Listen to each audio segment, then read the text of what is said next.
The other day I was watching a video of a really old Defend the Castle game and I decided I wanted to play some Dark Castle using only the castle, and I'm gonna try to defend against Elite Vortex. I went for Adora as my hero because I had decided that I wanted to have a VTSG as part of my final setup, although having Adora as my hero combined with the limited amount of space I'm gonna be having, my farming will take a big hit, but I should still be able to get a decent setup.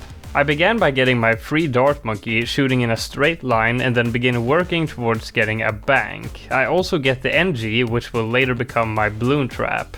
Then I upgrade my darts to wield a crossbow, and that will do very well shooting in a straight line, and it also takes care of most of the camo bloons, and it's very cheap.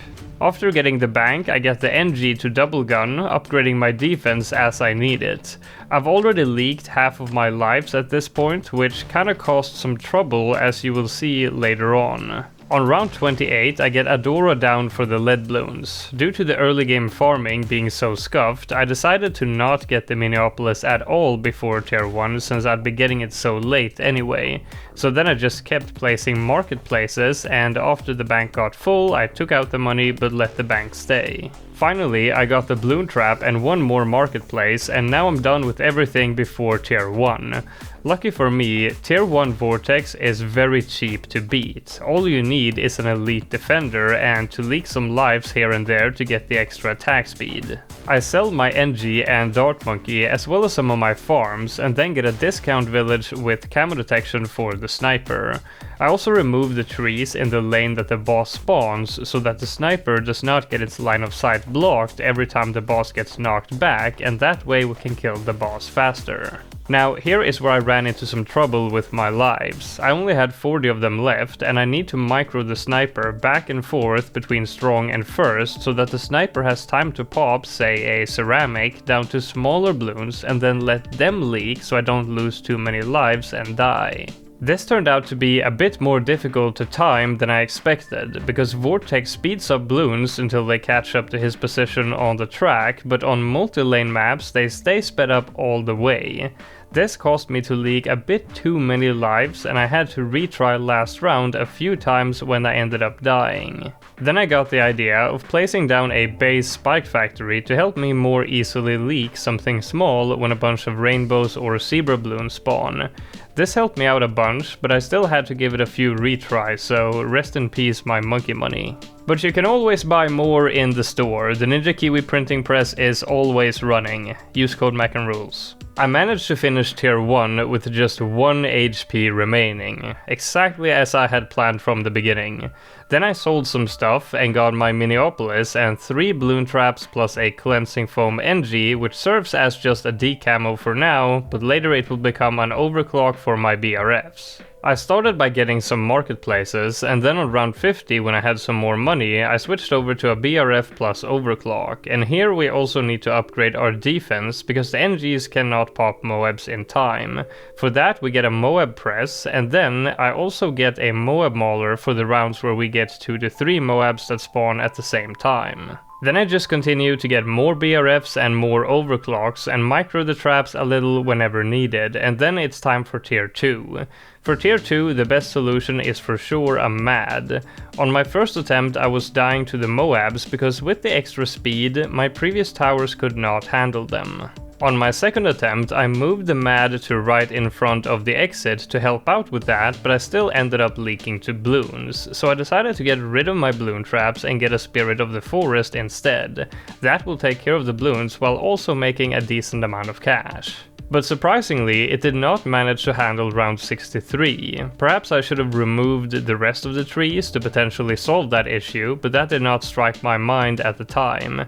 The first 2 waves of ceramics I could handle using Adora's abilities, but I died to the third, so I decided to go for a quick fix solution and just get a tier 4 spike down. And like that I took down tier 2. Now it's time to go back to farming, this time with an XL trap and a rubber to gold along with the usual banana central and BRFs and overclocks. And again, the overclocks will be enough to decamo everything so I don't need a camo village. Eventually, I get the middle path tier 5 farm and also an ultra boost for the Banana Central, and I also get a new Opolis, although the new Opolis only got 1 BRF as a sacrifice because I had already gotten my 2 tier 5 farms that were in the way of me getting more than 1 sacrifice. This is just one out of many miscalculations with my farming this game. I didn't plan anything in regards to my farming, and just winging it, these are the sort of things that you have to live with as a result of that. For tier 3, I begin by getting a support temple along with a flying fortress buffed by a permabrew, homeland, call to arms and ultra boost, and I also got a cripple Moab and a glue storm as debuffs.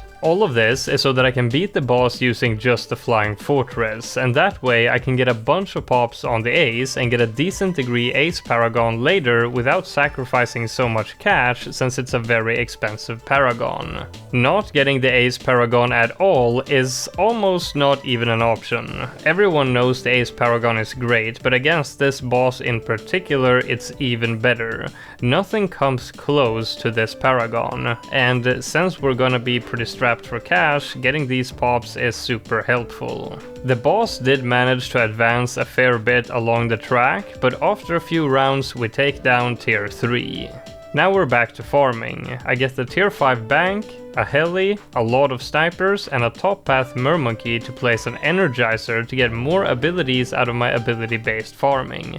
Now I'm actually pretty happy that I didn't remove the rest of the trees, because that actually serves as a little stall since the ace can't see through them. This gives me a little extra time for my cash generating abilities to come off cooldown. For tier 4 I get the ace paragon without sacrificing anything and get a degree 24. This was kind of disappointing. Sacrificing more aces and cash to get a degree 40 is kind of too expensive, because that would just outright kill my farming, but not getting a degree 40 is really bad. For Elite Vortex that is for sure what you want to be aiming for, especially on a map like this. Either way, that's what I settled for. Tier 4 was of course still very easy, other than the fact that I was still leaking sometimes, so I changed the ace from Wing Monkey to have it closer to the exit rather than the boss itself. Despite this, I was still leaking sometimes, but as long as I don't die, I don't mind it, because I'm not gonna need those lives for anything else later anyway. So after a few rounds we've taken down tier 4, and now we just keep going until tier 5 without farming any pops for any tower, because I'm probably gonna end up using most of my cash on the VTSG anyway.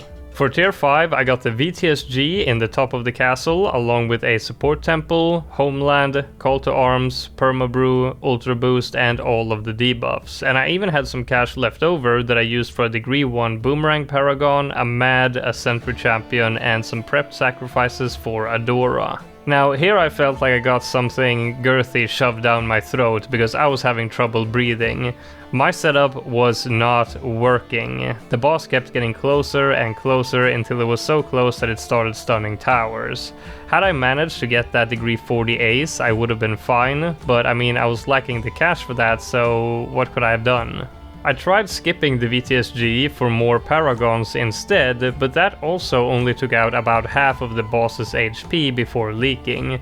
But then I figured out one more thing I wanted to try. I reverted back to tier 4 where I had created a save, and this time I made sure to prep 10 stacks of ultra boost on a super monkey before tier 5 starts. That will give me quite a bit of extra attack speed on the VTSG, and I also sacrificed about 150k to the ace paragon to get a degree 28 instead of degree 24, because I knew I wasn't going to use that cash for anything else anyway. I also had some time left over to put a few stacks on Adora, and this time I created my setup one round before the boss fight starts. That's so I can make sure my homeland and other abilities are off cooldown as soon as the boss spawns, and it also gives some time for the VTSG to spawn the Minisun avatars. Also, this time I got a mermonkey right below the VTSG so that it creates water under it. That way it counts as a water tower, so I can get a carrier flagship to buff it even further. This time our VTSG is a lot stronger than before, and the Ace Paragon is slightly stronger than before, so this time it went a lot better. The boss was still slowly advancing the track, but this tells you how important it is to get every buff you can on the VTSG. The tower is just so strong that every extra buff you get will be a good amount of extra DPS. This was quite a fun challenge, and it was nice to use the VTSG instead of just Paragons. This is for sure a challenge I want to do for free play as well, so expect that sometime in the future. Anyway, leave a like if you enjoyed the video, and I'll see you in the next one.